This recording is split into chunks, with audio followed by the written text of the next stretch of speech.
She's a hopeless case. I call her Pocahontas, and that's an insult to Pocahontas. No, sir. No, thank you. No, ma'am. Perhaps, ma'am. It may be Pocahontas. Remember that.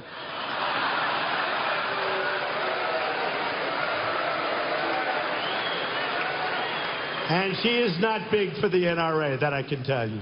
Pocahontas is not happy. She's not happy. She's the worst.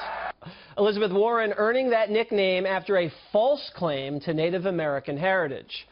And it's not going anywhere. Her opponent in the Massachusetts Senate race is now using it. I think only a real Indian can defeat the fake Indian. MIT grad and entrepreneur Dr. Shiva Ayyadurai even sent Warren a DNA kit, which she returned. He tweeted, "I am deeply saddened Senator Warren refused my thoughtful, gift-wrapped birthday gift, the 23andMe DNA test kit. Most unfortunate, hashtag fake Indian." Dr. Shiva joins me now. So you're a real Indian, and you're running against a so-called fake Indian.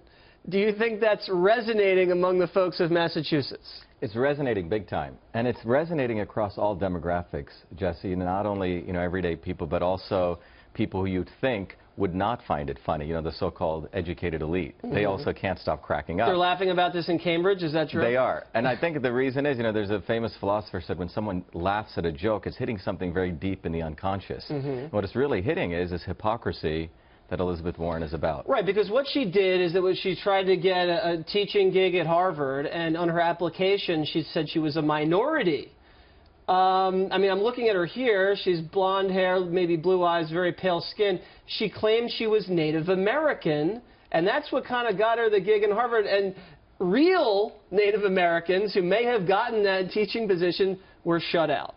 Exactly. So what you see is someone wanting to cut in line, and it's the same policy that she does, right, saying that immigrants can cut in line. I know you were talking earlier, my parents came here. They were some of the best parts, best part of India that was allowed into America. I had to wait about a year with my mom, and my dad came first, so we had to wait in line. Right. But Elizabeth Warren believes that she doesn't need to wait in line, so she can cut ahead, and she frankly took another probably qualified person's job. And you wanted to come on here and reveal the results of your DNA test. Yeah. And we're going to show the results to the audience right here. Dr. Shiva's DNA results. Wow, look at that. 0.1% Native American. You're actually more Native American than Elizabeth Warren. I'm a little feather and a lot of dot, if you want to put it that way.